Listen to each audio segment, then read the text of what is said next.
Welcome to the Systematic Magic Podcast with Vance Morris.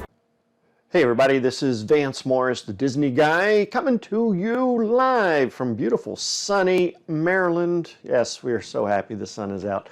Tired of winter.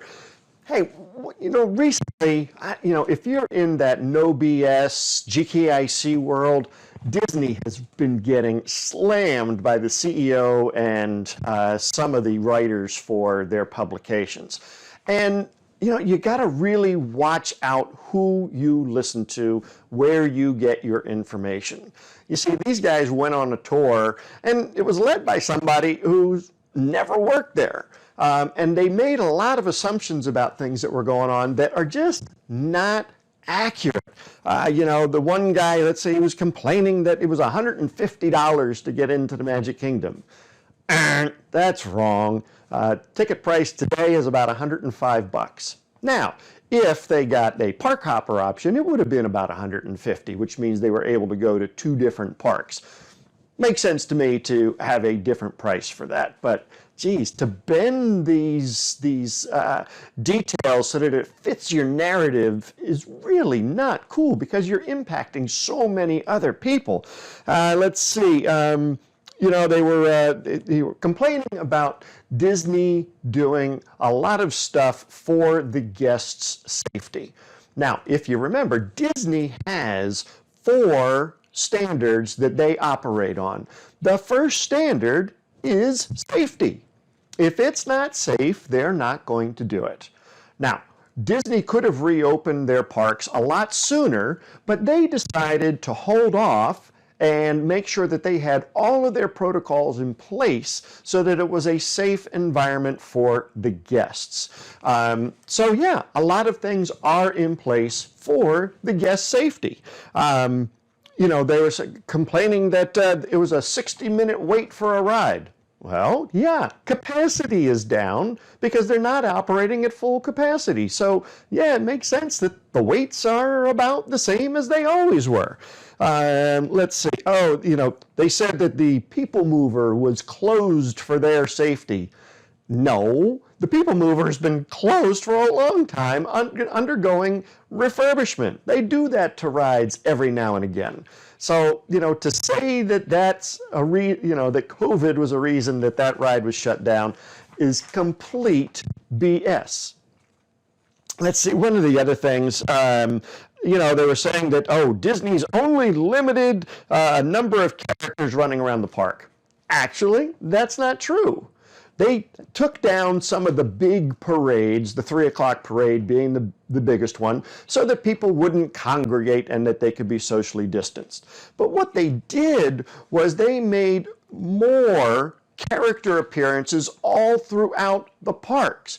You can find Cinderella's evil stepsisters running around over in Fantasyland. There are extra sightings of all of the characters, whether they are on rooftops, whether they are walking through the streets.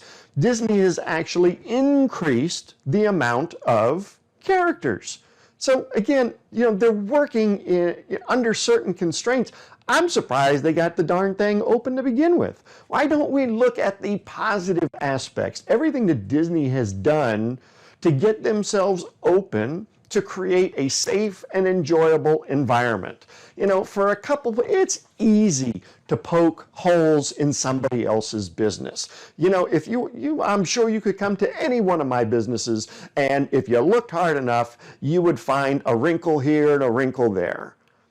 To accuse Disney of being, I don't know what, using COVID as an excuse for things is absolutely not true. If you look at what was closed and why they were doing certain things, sure, they've made adjustments due to COVID, but things are slowly getting back.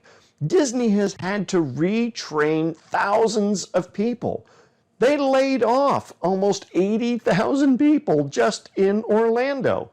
It's no mean feat to get those people back to work because a lot of people just left A lot of those cast members just poof, gone, went back to Idaho, went back to Ohio, wherever they were from, and they were not there when the park started to reopen. So a lot of people are learning new roles. I mean, you think you have it tough training 1 or 2 new employees? Try training thousands at the same time. So look, am I standing up for the company? Yeah. Do they make mistakes? Sure. Do you not agree with the CEO's politics? Who knows? But you know what? That doesn't matter. Take a look at what Disney is doing well and figure out how to adapt that to your business. And finally, be careful who you listen to. Some people just don't know what they're talking about. So, as I've illustrated, and oh God, the big one, almost forgot about this. You see, I still have employees, friends that are employees at the park. So they are cast members at Walt Disney World. And anytime I see these little tidbits, I email them or I call them and I say, hey, is this really true? So like somebody was making a big deal that there were bird droppings on top of the carousel in the Magic Kingdom and that it was detracting from the show and that there was mold growing. Well, the thing is cleaned weekly. Now, they have had some construction in the area, so maybe some dust or something may have fallen on it, but every week without fail, that canopy is cleaned. And I actually had my friend send me a picture. The thing is sparkling. So maybe they got there on the day that it was the day before the cleaning. Who knows? But look for the things that people are doing right. It is so easy to pick things apart. I hope you got something out of this quick little video. The big message is being, be careful who you listen to. Do your own research. There's so much garbage in the media these days. Left side, right side, center, upside down, sideways. There is so much disinformation. So please be careful. Be careful who you get your information from and verify it. Don't take anything for the gospel without you verifying it. Next is, be careful when you're looking at other people's businesses or even your own. It's easy to pick things apart. It's easy to find things wrong.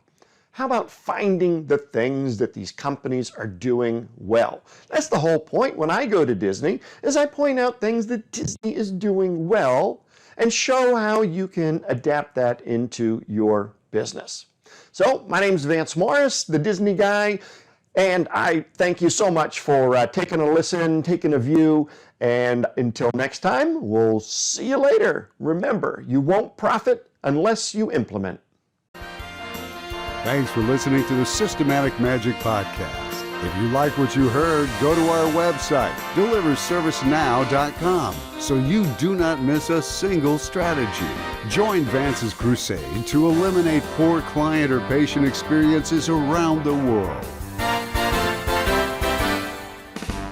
Go to deliverservicenow.com right now.